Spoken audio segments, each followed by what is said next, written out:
All out ang administrasyon ni Pangulong Ferdinand R. Marcos Jr. sa paglilinis ng mga estero, ilog at drainage system bilang bahagi ng mga hakbang kontra baha at basura. Patuloy ang clearing, declogging at desilting operations sa ilalim ng Oplan kontra baha ng DPWH kasama ang MMDA at mga local government unit. Pinalalakas din ang garbage collection at waste management, kabilang ang pagdagdag ng mga truck, staging area at disposal facilities.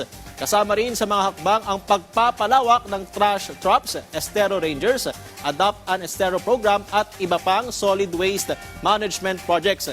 Samantala, nanawagan si Executive Secretary Ralph Recto sa publiko na pairalin ang kultura ng disiplina sa wastong pagtatapon ng basura.